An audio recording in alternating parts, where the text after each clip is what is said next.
Hi everyone, welcome to my YouTube channel. আজকে আমরা দেখব আমাদের সিভিল ডিফেন্সের যে বেসিক ট্রেনিং হয় সেই বেসিক ট্রেনিংয়ের কীরকমভাবে ট্রেনিংটি হয় এবং এই বেসিক ট্রেনিংয়ের এইম কী এবং এই বেসিক ট্রেনিংয়ের কী কী সুবিধা আমরা পেতে পারি। তো চলো পুরো ভিডিওটি দেখতে থাকো। দেখো, benefit of the course. ANM এবং জিএনএম অর্থাৎ নার্সিংয়ের ক্ষেত্রে সিভিল ডিফেন্সের বেসিক ট্রেনিংয়ের সার্টিফিকেটটি থাকলে বা সিভিল ডিফেন্স ভলেন্টিয়ার হয়ে থাকলে তাদের জন্য আলাদাই কাট অফ চায়, যেটা হয়তোবা তোমরা সকলেই জানো। এবং এরপরে আমরা দেখে নেব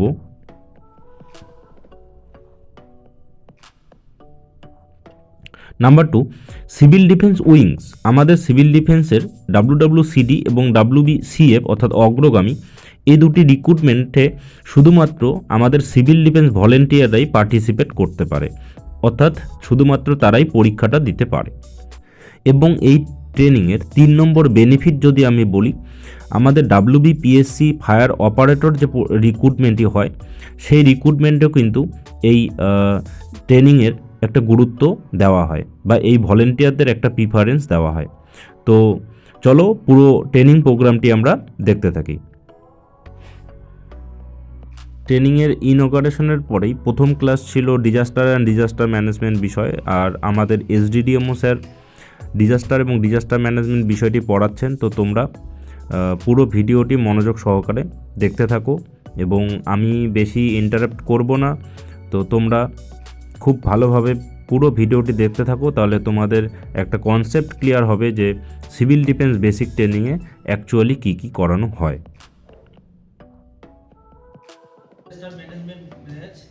সেখানে আমাদের কিছু ফ্লাড শেল্টারের প্রয়োজন আছে। সরকারিভাবে কিন্তু ফ্লাড শেল্টার আছে কিছু, যে স্কুলগুলো সাধারণত কাছাকাছি থাকে, উঁচু জায়গায় থাকে, সেই স্কুলগুলোকে আমরা ফ্লাড শেল্টার হিসেবে ধরে নিই।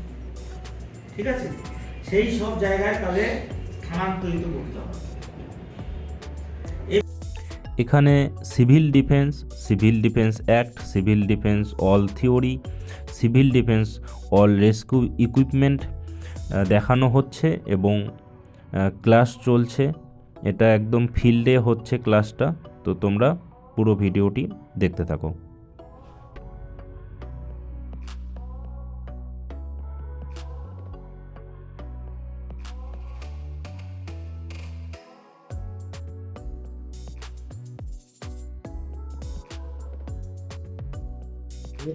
Emergency rescue method without equipment.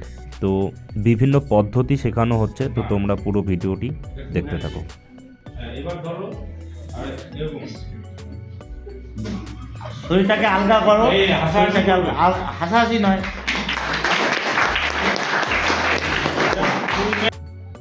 ওইদিকে ঘাড়ে হাত, হ্যাঁ।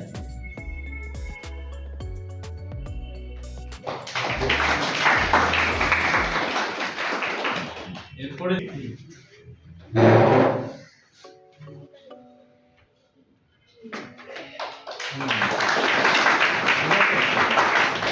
লেগ ইনজুরির জন্য এটা করা হয়। নেক্সট 4 হাতটা দেখো এইভাবে, হ্যাঁ বাস। এবার নিচে হবে। এরপরে গ্রুপকে ভালোভাবে দেখা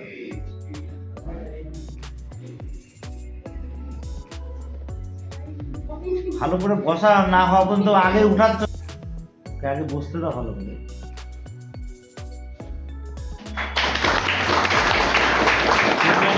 যেটা কি এটা হচ্ছিল 2 হ্যান্ড সিট হেভি ক্যাজুয়ালিটির জন্য।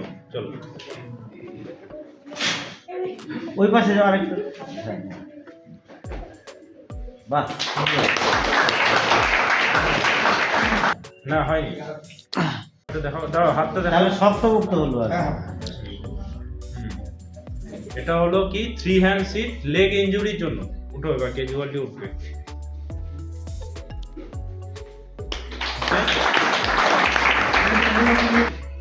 Heavy heavy. তুমি আসো, তুমি তুমি তুমি বসো। বাহ বাহ,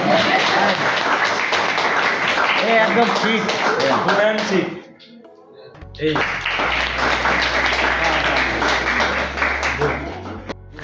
বাহ বাহ, সুন্দর। অ্যাপ্ট মেথড যেরকম ইনজুরি থাকবে তাদের সমান হাইট হলে এটা সুবিধা। এটা হচ্ছিল কি 4 হ্যান্ড সিট, ঠিক আছে না? সিটটা ভালো হয়েছে। 3 হ্যান্ড সিট, এটাকে বলে 2 হ্যান্ড সিট হয়েছে। 2 হ্যান্ড এটাকে কি বলে? 2 ম্যান হিউম্যান ক্রাচ। এবং আমাদের ট্রেনিং এর সময় এরকম ভাবে আমাদের এটা ভিডিও একটু হালকা করে দিই। এরকম ভাবে আমাদের হচ্ছিল ফায়ারম্যান লিফট করতে হয়েছিল। ফায়ারম্যান লিফট একতলার থেকে স্টেপ নেবে। লেগেছে কোথায় লেগেছে, কোথাও যদি রক্ত বেরোয় হয়তো চিপে ধরার চেষ্টা করি, অথবা যদি কোথাও লেগে থাকে সেখানে আমরা জল ট্রেনিংয়ের থার্ড দিনেই আমাদের মেডিকেল টিম ফার্স্ট এইড এবং ব্যান্ডেজ সম্পর্কে ক্লাস করাচ্ছে, তো তোমরা ভিডিওটি দেখতে থাকো। Cardiopulmonary resuscitation. আর সবসময় চেষ্টা করব ধরো যে পড়ে গেল তার এয়ারওয়েটা যাতে ঠিক থাকে। এয়ারওয়ে মানে কি? যেখান দিয়ে সে নিঃশ্বাসটা নিচ্ছে না।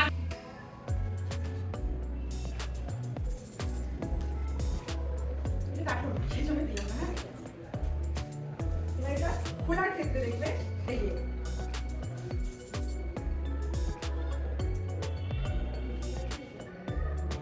যখন খুলবে আমার যেখানে ব্লাড লেগে আছে ওই জায়গাটা আমি টাচ করবো না। এই খুলছি, এই দিলাম, এই দিলাম, এইভাবে আমি ধরবো। এই দিলাম, আমার এখানে ব্লাড লেগেছে ওই জায়গাটা আমি ধরবো না। এই খুলে যেখানে ব্লাড আছে আমি যখন খুলছি ওই জায়গাটা ধরবো না, ঠিক আছে? এই একটু বড় বড় আমি ইয়েতে নিলাম, ওটা ফেলেই দেবো, ওটা তো ইউজ করবো না। এই করলাম, মানে যে জায়গাটা আমার ধরো ব্লাডটা লেগে আছে ওই জায়গাটা আমি টাচ করছি না। সম্পূর্ণটা নিয়ে ডিসকাস করবো। এবার বায়োমেডিক্যাল ওয়াশ বলে একটা জিনিস আছে, কোথায় পাশের উপর কারো লেগেছে, সে ঠিক মাথায় লেগেছে, সেক্ষেত্রে তুমি কি করবে? যদি তোমার কাছে ফার্স্ট এড বক্স লেগে যায়, সেক্ষেত্রে এখানে ঠিক আগে যেভাবে বলেছিলাম প্রথমে কি করতে হবে, যে স্পিড দিয়ে পরিষ্কার করে নিতে হবে। হ্যাঁ, বাইরেটা পরিষ্কার করে নিতে, তারপরে তারপরে এই বিটাডিন লোশন দিয়ে ঠিক ধরে এখানে লেগেছে। হ্যাঁ, তো এখানে আমি এই ড্রেসিং করছি, এই জায়গায় দিলাম, দিয়ে এবার স্ট্যান্ডার্ড ব্যালেন্স করতে হবে। এই যে দেখো পিছন দিকে করছি, তাহলে ভালো দেখতে পাবে।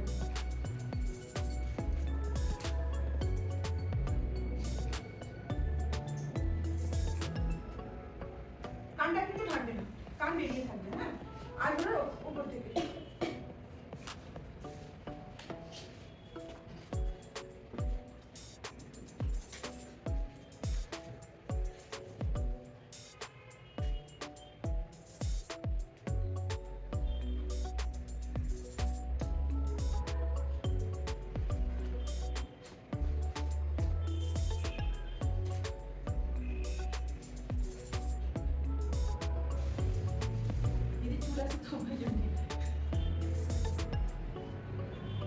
এই দেখো যদি বড় হয় সুতো খুলে দেবো? না থাক, তুমি এখানে একটা খুঁজে দিতে পারবে, বা তোমার সুবিধাতে তুমি সামনে এখানে দিয়ে একটা নট দিয়ে দিতে পারবে, যেটা তুমি তো শিখেছো রিপ নট। হ্যাঁ, রিপ নট তো শিখেছো, ঠিক এখানে একটা খুব টাইট যেন না হয় আর খুব যেন হালকাও না, ঠিক আছে? করে এখানে একটা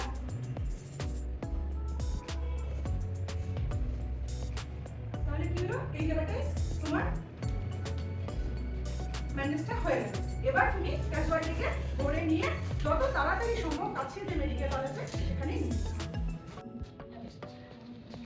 যেতে হবে।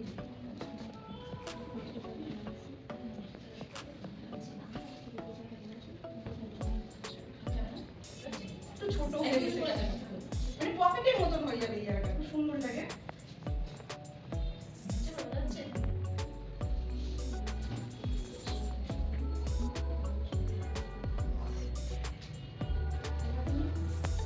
গাড়ালে ব্যথা হবে তো ইমোবিলাইজ করা জায়গাটা নড়তে দেবো না। এটা আমি কতক্ষণ হাত ধরবো? একটুখানি হাত ঝুঁকে রাখলে অনেকটা পাচ্ছি তো, ওই জন্য এটাকে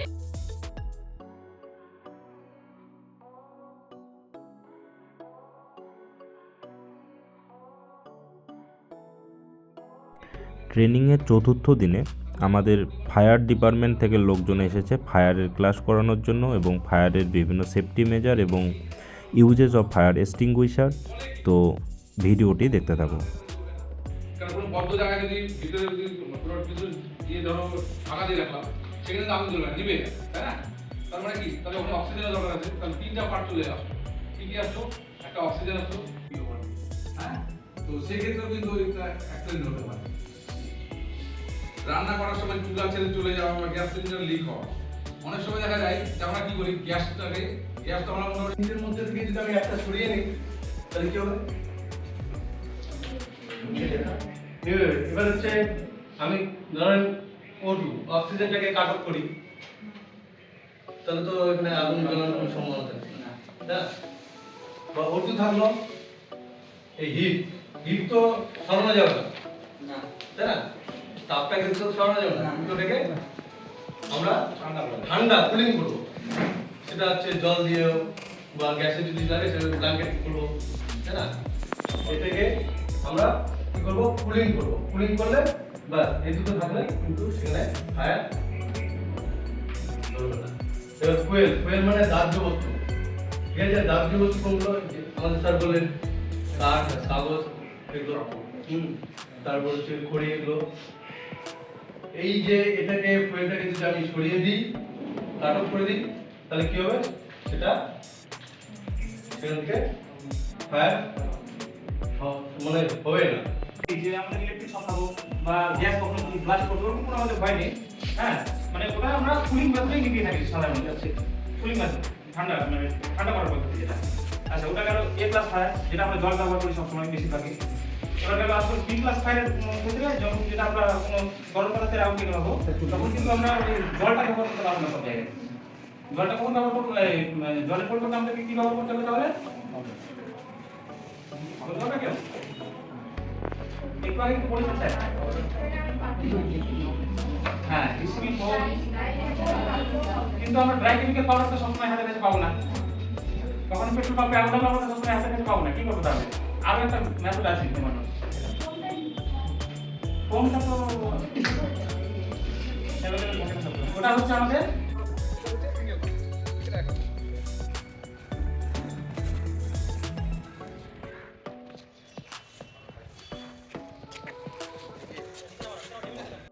খুলে গেল।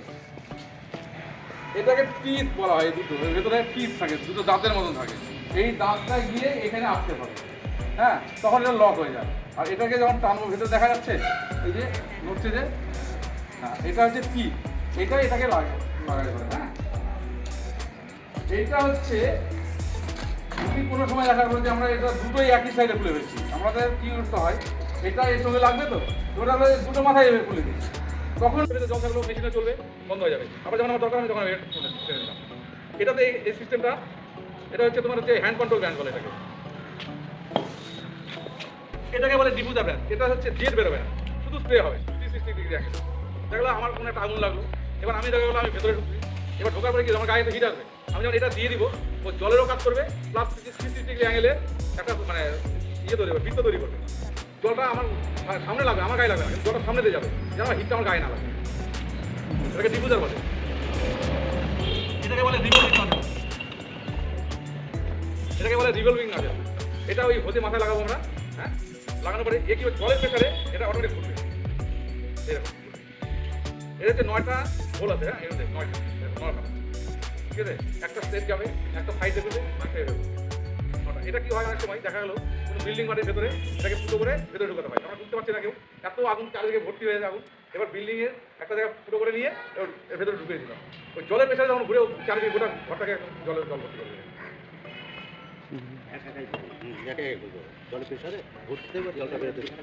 এটাকে বলা হচ্ছে ফোম মেকিং ব্র্যান্ড। এটা ফোম মেকিং ব্র্যান্ড। এই যে এটা দেখা যাচ্ছে মেল কাপলিংটা, সরি মেল কাপলিংটা, এটা ফিমেল কাপলিংয়ে গিয়ে লাগবে, জলের যে লাইনটা বলা হয় বলবে, সেখানে গিয়ে লাগবে। এর সঙ্গে একটা টিউব থাকে, পিক আপ টিউব। আর ওই যে ফোম ড্রামের কথা বললো না, তখন বললো না ফোম ড্রামের কথা, ওই ফোম ড্রামের মধ্যে একটা পিক আপ টিউব থাকে ভেতরে ঢোকানো হয়, ঠিক আছে? ওইখানে ফোম থাকবে, এর জলের প্রেসারে ফোমটাকে টেনে নেবে, নিয়ে এখানে মিক্সিং তৈরি হয় এখান থেকে, এর ভেতরে মিক্সিং তৈরি হয় ইয়ারের সাহায্যে। এবিসি মানে এবিসি লেখা থাকে গায়ে, তার মানে A+ ফায়ার, B+ ফায়ার এবং C+ ফায়ারে ইউজ করার জন্য, ঠিক আছে? ওই জন্য এর গায়ে এবিসি থাকে। আর যখন কোনো এক্সটিংগুইশারের গায়ে ডিসিপি লেখা থাকে, সেটাতে থাকে ড্রাই কেমিক্যাল পাউডার, ঠিক আছে? মানে কস্টলি আমরা ব্যবহার কম করি, ডিসিপি থাকে। বড় বড় কমপ্লেক্সগুলো যেগুলো হয়, যে কোনো কমপ্লেক্স, বড় কমপ্লেক্স সব জায়গাতেই থাকে। তো এটাকে আমরা চার্জ করার আমাদের একটা নিয়ম আছে, সেই নিয়মটা সবাই নোট করবেন, কাজে লাগবে আপনাদের। এই রুলটার নাম হচ্ছে পাস। এই যে পাস বললাম না, এই পাসের পি যে আছে, ওই মানে ওই পিনটা যেখানে পিন আছে, ভালো করে লক্ষ্য করে। আমি তো তাছাড়া কাউকেই দেখছি না আগে ভাই। এই পিনটাকে আমাদের ফুল করতে হবে, টানতে হবে। সেই জন্য pull the P, P for প্রোগ্রামের মধ্যেই আমরাই দেখি। হয়েছে সবার? হ্যাঁ, ঠিক আছে, এবার আমি এ করছি এ, তারপরে এ আছে, এ ফর আসছে আমাদের aim on the base of fire, মানে যে আমাদের আগুনের শিখাটা যে উত্তোলন হচ্ছে জ্বলছে, সেই শিখাটার নিচের পর্যায়টা যেখানে মানে আগুনটা যেখান থেকে শুরু হচ্ছে সেই পর্যায়ে আমাদের এম করতে হবে, aim on the base of fire. ঠিক আছে, এটা হলো 2 নাম্বার। তারপরে 3 নাম্বার হচ্ছে কি আছে, এস, এস ফর আছে স্কুইজ দ্য গ্রিপ, মানে এই যে এখানে একটু লক্ষ্য করুন, এই গ্রিপটা নেই এখানে, এই ফুলটা মানে পিসটাকে ফুল করার পর এখানে গ্রিপ থাকবে, এই গ্রিপটা বেরিয়ে যাবে। ঠিক আছে, গ্রিপটাকে বের করার পর আমরা হাতে নিব, তো তারপরে এস ফর হচ্ছে স্কুইজ, মানে এটাকে দাবাবো, আস্তে আস্তে করে চাপ চাপ দেবো। এই যে এটাতে প্রেসার দিয়ে কিন্তু ভরা আছে, এটা সবসময় আমাদের লক্ষ্য রাখতে হবে। এটা যদি ঠিক থাকে তাহলে এই যে আমাদের প্রেসারের কাঁটাটা সব মুক্ত থাকবে, দেখে নেন সবাই, দেখতে পাচ্ছেন সবার? আচ্ছা, এটা সবসময় কাঁটাটা উপরে থাকবে, আর এটা ড্যামেজ হয়ে গেলে নষ্ট হয়ে গেলে ভিতরে যে গ্যাসটা আছে সেটা যদি বেরিয়ে যায় তাহলে তাহলে এস ফর হচ্ছে স্কুইজ দ্য গ্রিপ, আর তারপরে যেটা এস বাকি থাকলো সেই এস ফর হচ্ছে whip, S W W P, whip. Whip মানে হুইপ সাইড বাই সাইড, মানে আগুনের শিখাকে আমরা কেন্দ্র করে আমরা সাইড বাই সাইড হুইপ করছি। তাহলে 4টা প্রসেস জানা গেল আমাদের, এটা চার্জ করার, কিন্তু আমাদের যে কোনো জায়গায় চার্জ করতে হতেই পারে, যে কোনো সময়। আচ্ছা, আর এই সম্পর্কে যেগুলো বলবো আপনার কোনো ডাউট আছে? আচ্ছা, একটা কথা বলেন তো, আপনাদের এগুলো কেন দেখানো হচ্ছে? আপনারা হচ্ছেন সিভিল ডিফেন্সের মানে সরকারি কর্মচারী, ঠিক আছে? আপনাদের কিন্তু আমাদের পুলিশ হোক বা আমরা ফায়ার হই বা আর যে কোনো হোক, প্রাকৃতিক দুর্যোগ, সব জায়গায় কিন্তু আপনাদের আর আমাদের সঙ্গে কাজে কাজ মিলিয়ে কিন্তু কাজ করতে হবে। সেই জন্য আপনাদের দেখানো হচ্ছে যেন জরুরি অবস্থায় আপনারা আমাদের কাজে লাগে। কখনো ফায়ারের কোনো মানুষ যদি মানে গাড়িতে মানে আমরা সবসময় তো লোক সমান যেতে পারি না, কখনো দেখা গেলো 3 জন 4 জন কাজ করতে হবে আমাদের, এবার কখনো দেখা গেলো আপনাদের ট্রেনিং প্রাপ্ত মানুষ আপনারা, এবার দেখা গেলো আপনারা কোথাও আছেন, আপনারা সহযোগিতা করতে পারবেন না, সেই সহযোগিতাগুলো করার জন্য আপনাদের দেখানো হচ্ছে যেন আপনাদের চিনে রাখতে পারেন, যদিও একদিন হয় না মনে রাখা। তো যাই হোক, তাহলে এগুলো ওই জন্য আপনাদের দেখানো হচ্ছে। তো এই ব্রাঞ্চগুলো সম্পর্কে তো আপনাদের ওই একদিন ওইভাবে বলানো সম্ভব না, যদি কারো কোনো ডাউট থাকে আপনি বলুন, আমি জেড জেড তো এই যে দেখুন, এটা হচ্ছে ব্রাঞ্চ, শর্ট ব্রাঞ্চ, সবথেকে বেশি কার্যকরী জলের জন্য। এটা হচ্ছে হাফ ইঞ্চি আছে, 1 ইঞ্চি থাকে, তো এটা হচ্ছে হাফ ইঞ্চি ব্রাঞ্চ। এটা হচ্ছে যখন আমরা ওপেন ওয়াটার সোর্স পাই, মানে এটাতে জলটা অনেক বেশি লাগে। ওপেন ওয়াটার সোর্স মানে পুকুর হতে পারে, নদী হতে পারে, আশেপাশে জল আছে, কারণ আমাদের যে গাড়ি আছে না, সেই গাড়িতে জল খুব একটা বেশি মানে অনেক 2 ঘন্টার বেশি কাজ করা সম্ভব হয় না। তো এটা হচ্ছে সেই ব্রাঞ্চ, এটা হচ্ছে সলিড জেট হয়, শুধু আর অন্য কোনো কিছু হয় না, সলিড জেট শুধু এটাতে হয়, আগুন বানানোর জন্য অনেক ভালো একটা, ঠিক আছে? কিন্তু আমরা এখন বেশিরভাগ ক্ষেত্রে এই ব্রাঞ্চটাকে ব্যবহার করছি। এটা হচ্ছে নিউ লাইন গান, এটাতে কী হয় আমাদের সলিড পাচ্ছি প্লাস জিরো পাচ্ছি, এখানে দেখুন রোটেশন একটা হেড আছে, রোটেটিং হেড মানে ঘুরছে। এটা ঘুরতে গেলে কী হবে, যখন আমরা এটাকে সম্পূর্ণ ফুল ধুয়ে দেবো তখন এটা শেষ হয়ে যাবে আর ঘুরবে না। এটা হলো কি 360 অ্যাঙ্গেল নিয়ে তখন করবে, মানে আমাদের জন্য আগুনের হিটটা আমাদের মানে কাছে আসবে না, আমরা কাজ করতে করতে এগিয়ে যেতে পারবো। আর এখন থেকে এদিকে ঘোরাতে যখন আমরা একদম মানে শেষের থেকে একটু আগে দাঁড়াবো, মানে সলিড গেট বেরোবে, ঠিক আছে? আর হচ্ছে যখন এটা পুরোপুরি বন্ধ করে দেবো, এটা একদম পুরো স্টপ বন্ধ। আচ্ছা, আরেকটা বিষয় আমি বলি, এই যে কাপলিং, আপনারা কেউ কেউ কিন্তু জিজ্ঞেস করলে আমি বলি, আমাদের যে গাড়ি আছে ফায়ারের, সেই ফায়ারের গাড়ি থেকে আমরা তো জলটা নিই, তো ফায়ারের গাড়ির যে মানে এন্ডটা আছে সেখানে আমরা জলটা নিই, সেখানে কী কাপলিং আছে বলতে পারবেন? কাপলিং তো শুনলেন, বললেন স্যার, কী কাপলিং থাকে গাড়িতে? মেল কাপলিং আছে, ওই জন্য এখানে ফিমেল কাপলিং আছে। আমরা সবসময় ফিমেলটাকে সেট করবো, মেলে গাড়িতে মেল আছে, আমরা ফিমেল সেট করলাম, ফিমেল সেট করার পর আবার আমরা এই মেলটা না না ভুল হচ্ছে, গাড়িতে আমাদের হচ্ছে ফিমেল কাপলিং আছে, মেলটা সেট হচ্ছে, সবসময় ফিমেলটা হাতে থাকবে, মেলটা গিয়ে সেট হবে গাড়ি থেকে, এটা এটা হ্যাঁ, তারপরে এটা আমাদের হাতে থাকবে সবসময়, ওটা আমাদের গাড়িতে সেট হয়ে যাবে। তারপরে ব্রাঞ্চটা নিয়ে যখন ওটা আমরা গাড়িতে একটা ফিমেল পেয়ে গেলাম, তখন ওই মেল ব্রাঞ্চ যখন কানেক্ট করলাম, যখন এটা আমাদের হাতে থাকবে, এটা তখনই আমরা কাজ করবো লাগবে। এরকম যদি আমাদের মেল থাকে তাহলে কিন্তু কাজ হবে। এবার বাই চান্স দেখা গেলো আমরা তারা হলে কাজ করে কখনো কী করি যে তারা হলে আমরা 4, 5টা, 8টা, 10টা সেট করতে হয়, তখন আমরা কী করি পরপর এমনভাবে মানে সেট করে দিই যে আমাদের গন্ডগোল হয়ে যায়। পরে তখন আমরা শেষে গিয়ে দেখি যে আমার হাতে মেল মেলের জায়গায় মেল কাপলিং আছে, সেই ক্ষেত্রে আমরা কী করবো, এই ব্রাঞ্চটাকে তখন আমরা ব্যবহার করি। আমার তো এটা হাতের সিমিলার চলে আসে, না ভিডিও করি না, এটাকে সেট করে তারপরে আমরা আবার এই যে ব্রাঞ্চটাকে সেট করবো, দিয়ে আমরা আবার আমাদের কাজ করতে হবে। বুঝা গেল? ঠিক আছে, আরো কিছু ওয়েলটা নিয়ে করে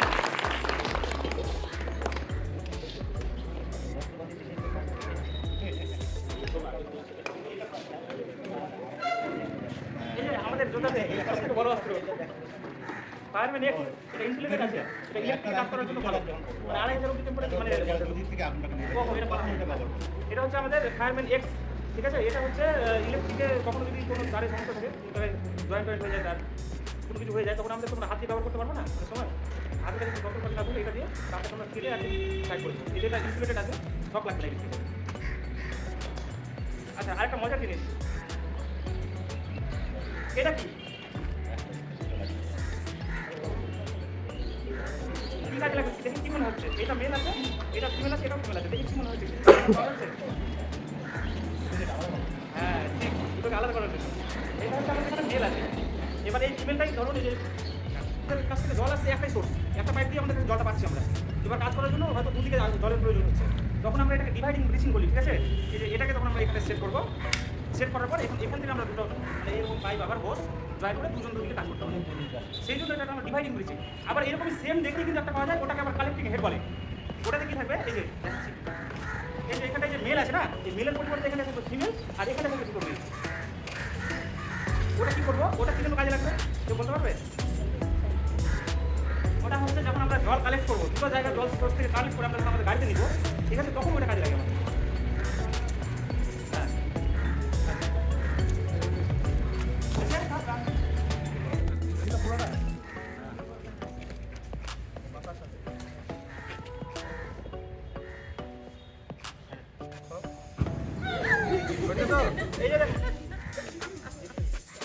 তোমরা এটা প্র্যাকটিক্যাল করবে। একদম সামনে আগুনটা থাকে না, মানে হাতে লাগে না, একদম গোড়ায়। একদম পাইপ যেখান থেকে বেরোচ্ছে এখানে একটুখানি গ্যাপ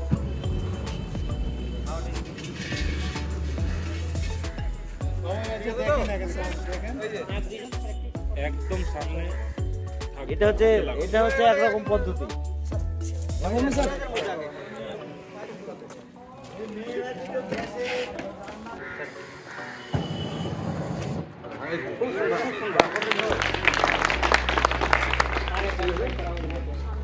এর আগের বার ট্রেনিং এ কিন্তু এটা করতে গ্যাপটা যে আছে না এখানে না, আপনি এখানে দাঁড়াবেন। এবার আপনাদের এখান থেকে নিয়ে কি হয়ে যান তো, ফট করে নিয়ে এবার মুখটা বন্ধ দিয়ে পা হাতে এটা অফ করে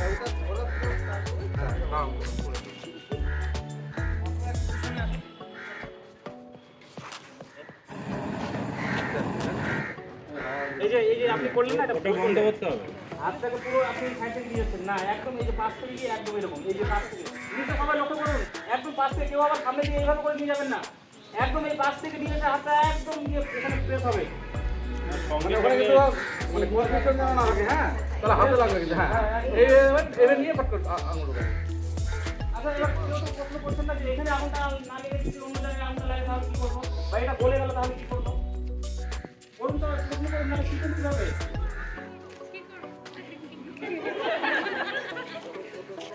আচ্ছা তখন পদ্ধতি চেঞ্জ হবে, পদ্ধতি চেঞ্জ হবে। তাই হলে এখানে আগুন লেগে এটা আমরা গলে গেল, আমি হাত দিতে পারবো না এখানটায়। তখন আমাদেরকে কি করতে হবে, তুমি কিছু অবজেক্টের সাহায্যে সেটাকে আমাদের বাইরে বের করতে হবে, এখন বাইরে বের করতে হবে। যেন এমন জায়গার মধ্যে আছে সেরকম থেকে বাইরে বের করে দিয়ে ফাঁকা জায়গায় আসতে হবে। তা দেখা গেলো আগুনটা এখানে না লেগে আমাদের তো এটা কি হয়, অনেক সময় এই জায়গার পরিবর্তে আমাদের এখানে ওভেন থাকে, ওভেন থাকে না? তখন আমরা কি করবো, যখন দেখা গেলো যে ওভেনের গোড়া থেকে লিক করছে তখন কি করবো, বলুন কি করবো?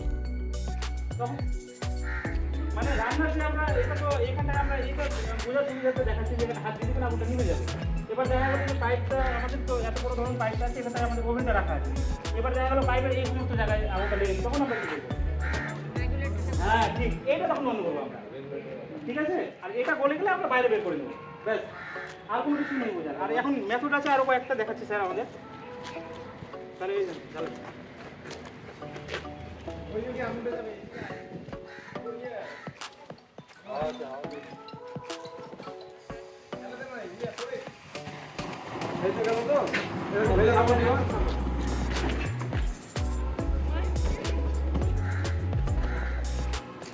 যতক্ষণ না আগুনটা নিচ্ছে অক্সিজেনটা পুরোপুরি ওখানকার শেষ না হওয়া কিন্তু ঝুঁকি থাকে। অক্সিজেনটা শেষ হওয়ার ওখানকার যে কভারেজ করার পর যে অক্সিজেনটা অবশিষ্ট থাকলো সেটা শেষ হওয়ার পরেই আগুনটা নিচ্ছে। এটা নেবার কারণ হচ্ছে এই যে যেগুলো ভেঙে আছে এর ভেতর দিয়ে আর কিন্তু অক্সিজেনটা পাস হচ্ছে না, বন্ধ হয়ে যাবে। অক্সিজেনটা পাস হচ্ছে না মানে কি, অক্সিজেনটা এখানে কেটে হয়ে গেল, এর ভিতরে যেটুকু অক্সিজেন হলো সেটুকুই জ্বলবে, বাকিটা আর অক্সিজেন কিন্তু এর ভিতরে আসছে না, যেহেতু এটা জলে ভেজানো আছে। ছাড় ছাড় ছাড় না ছাড়বে হয়ে গেল? এটা কেউ প্র্যাকটিস করবে? আসবে কেউ? না, আবার যদি করে। করতে হবে। আপনারা বলেন, আসেন। হ্যাঁ, আসেন, আসেন। এই করবে, এটা করবে। ছেলেরা আসতে হবে না। এই যে দেখেন, এটা কিন্তু ওই দিক থেকে আসবে না কিন্তু, হ্যাঁ? ওই দিক থেকে আসলে আগুনটা আপনার কাছে চলে আসবে। এটা আমাকে কভার করে যাতে আমি আবার ঠিক থাকি। এই যে দিলাম, এই যে দিলাম, দিয়ে জাস্ট এটা বন্ধ থাকবে যাতে কোনো দিক থেকে হাওয়া না যায়।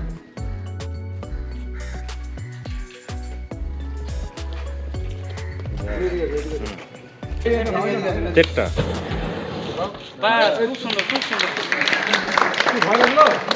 হ্যাঁ, ভয় লাগলো? তাহলে এবার হবে তো, বন্ধ হবে তো? হ্যাঁ। আরেকটা আছে, হ্যাঁ শুধু মাথায় রাখবা যে যখন যেখানে যাবা আগুনের কাছে খোলা জামা কাপড় যেন বেশি না থাকে। আচ্ছা, স্টার্ট করো, তরিত দা।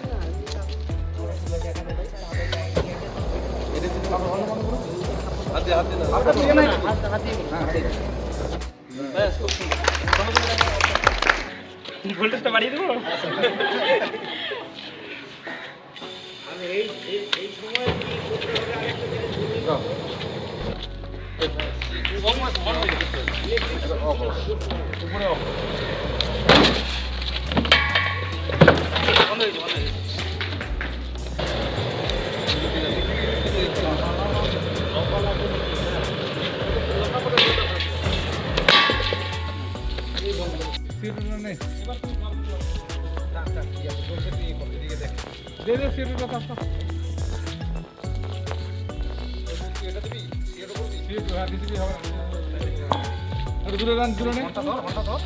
দূরে নে না। একটু চেপে যাও, ধুলা যাবে।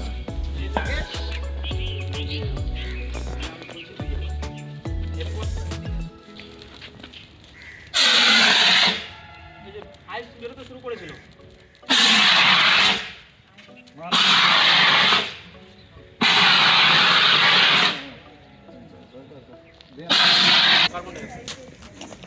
এই নে নে। তো ফায়ার ডিপার্টমেন্টের ক্লাসের পরে একটা গ্রুপ ছবি হয়ে গেল আমাদের, এবং এরপরে সিপিআর শেখানো হচ্ছে। তোমরা দেখতেই পাচ্ছ একজন ক্যাজুয়ালিটি পড়ে আছে এবং সিপিআরের পদ্ধতি পুরোটা কিন্তু এখানে ডেসক্রাইব করা হয়েছে। তোমরা দেখে নাও কীভাবে সিপিআর দেওয়া হয়।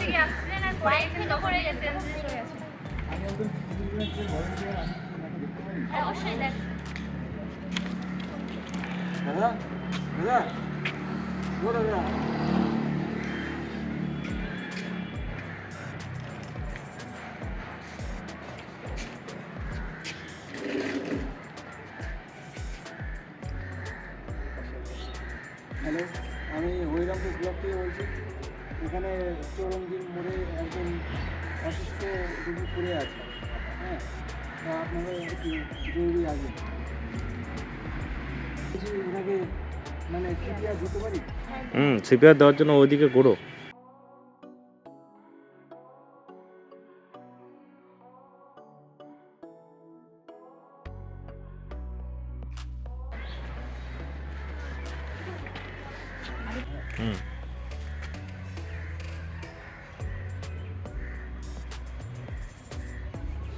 ঠিক আছে, আবার দুইবার তো সিপিআরে 30 বার কম্প্রেসার এবং 2 বার ব্রিথ দিতে হয়, যেটা অ্যাডাল্ট এবং চাইল্ডদের ক্ষেত্রে। তো সেটাই শেখানো হচ্ছিল।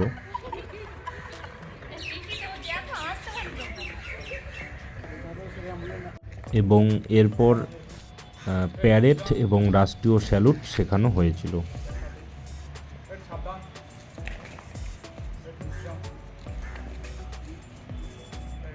सावधान, सामने से तेज चल।